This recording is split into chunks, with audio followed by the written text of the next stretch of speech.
Right. So, I mean, the update that I really have is that the formal notification from the government as far as the merger of State Bank with its 5 associates and the Bharatiya Mahila Bank did not really happen, and which is why this merger could never go through. Of course, there were other reasons that delayed this entire process, but what we are given to understand by absolutely top sources in the government of India is that this is priority now. The government is very keen to see this merger through as soon as it's possible, and which is why we will perhaps see a final notification of the merger order of SBI with 5 associate banks and the Mahila Bank of and the Bharatiya Mahila Bank. Remember, the whole idea is to create a banking behemoth. The whole idea is to create a bank large enough to be in the top 10 around the world, and that purpose can only be done when the state's largest lending institution, that's the SBI, gets merged with its 5 associates. It's done it in the past, whether it was Saurashtra once and Bank of Indore the last time around.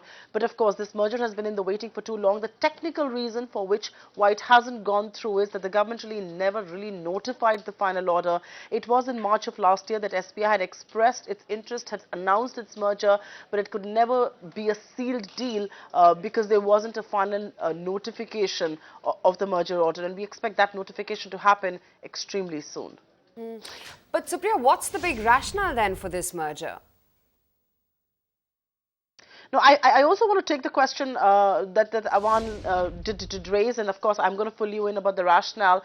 SBI for once, I mean, we need to tell our viewers why are we doing this story, and we're doing the story because SBI has expressed its inability to meet the March 2017 deadline.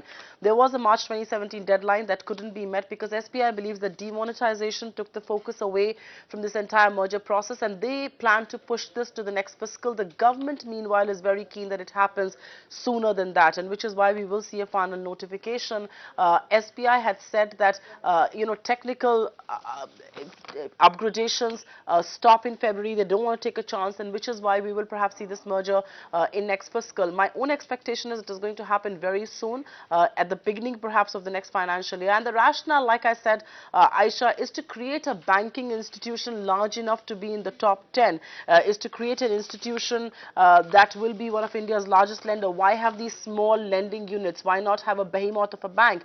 The counter argument to that a lot of people make really is that you're trying to change the banking landscape by giving very niche licenses. So you're trying to get new people into banking and then going back to the whole adage of having one large lending institution. But yes, I think there'll be teething troubles. We've already seen the unions of these associate banks up in arms, whether it's the State Bank of Bikaner and Jaipur, whether it's the State Bank of Travancore or Hyderabad. We've seen a big upheaval, but I think the government has made up its mind and it wants to expedite this entire process. Rationale or irrational is anybody's guess right now, but many people believe that it's going to serve these small lending institutions well, may not augur too well as far as the SBI's own balance sheet is concerned.